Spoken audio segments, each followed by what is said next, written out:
Assalamualaikum warahmatullahi wabarakatuh teman-teman, selamat pagi, sehat semua. Perkenalkan dulu, saya Muhammad Nuha, saya pendamping lokal desa di Kecamatan Tuntang seperti itu. Ini kan perwakilan dari Karang Taruna ya. Nah, seperti itu. Kalau boleh tahu dari Karang Taruna mana? Dari Rawopolo. Oke, dari Karang Taruna mana? Melayu. Oke. Jadi gini ya, terima kasih atas waktunya. Jadi memang di sini ada beberapa agenda yang kita harus informasikan kepada teman-teman muda sebagai pemimpin masa depan kan, seperti pembangunan desa yang sifatnya berkelanjutan, bukan bersifat pragmatis, bukan bersifat hanya setahun dua tahun, tetapi ini goalsnya itu nanti adalah di tahun Indonesia Emas. Tahun berapa Indonesia Emas? 2050. 2035 sampai 40 seperti itu. Kita akan mencapai di Indonesia Emas, dan itu nggak bisa dicapai semerta-merta semudah membalikkan telapak tangan. Artinya kita harus mempersiapkannya sedini mungkin. Artinya sejak hari ini kita sudah mulai menuju ke arah situ. Maka proses pembangunan yang saling berkesinambungan atau proses pembangunan yang saling gayung bersambut dari level pusat sampai level desa itu harus selalu beriringan seperti itu. Maka di level desa di sini ada yang namanya adalah Sustainable Development Goals atau pembangunan desa atau berkelanjutan seperti itu.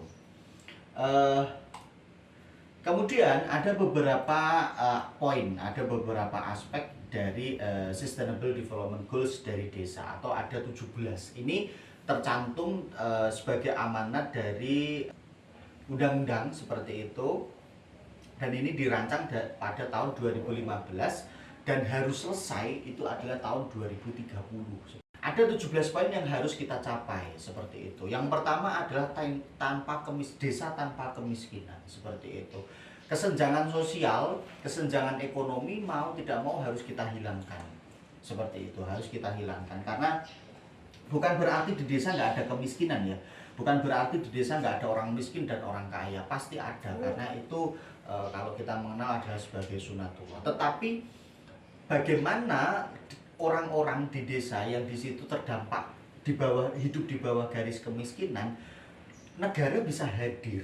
Negara hadir untuk membantu dia seperti itu untuk bisa minimal hidup tidak di bawah garis kemiskinan. Kemudian yang kedua adalah tanpa kelaparan.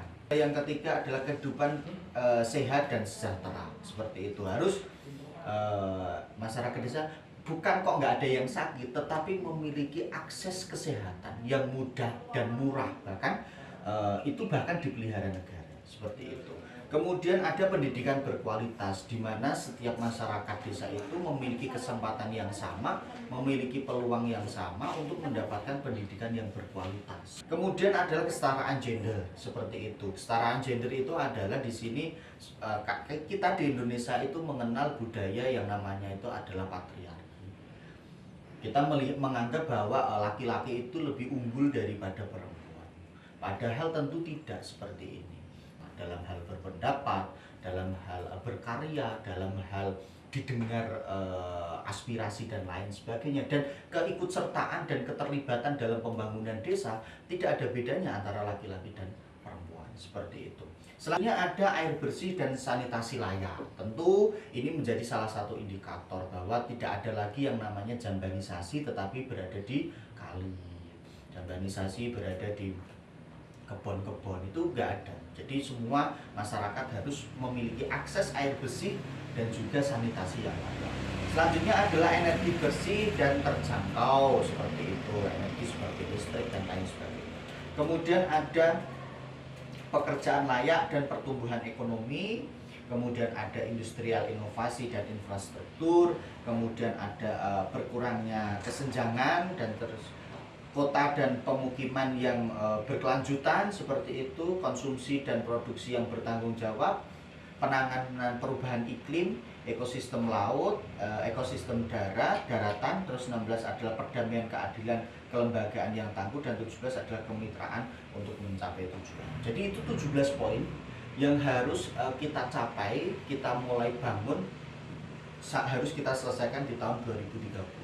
Dan ini memiliki indikator-indikator masing-masing yang kita update selama setahun. Setiap 1 tahun kita update terus, dan nanti akan muncul angka yang angka tersebut adalah presentase dari desa tersebut. Desa tersebut itu mencapai di presentase yang mana, apakah masih di bawah standar, apakah sudah berada di atas standar. Dan itu menjadi PR kita bersama, khususnya kita anak muda ini, penggiat-penggiat Karang Taruna. Walaupun hari ini belum sebagai pemerintah desa ya, belum sebagai aktif di pemerintahan desa, tetapi lambat laun kalian yang akan mengganti estafet kepemimpinan. Maka ini harus kita sosialisasikan sejak dini, supaya apa? Pencapaian SDGs di tahun 2030 ini tercapai.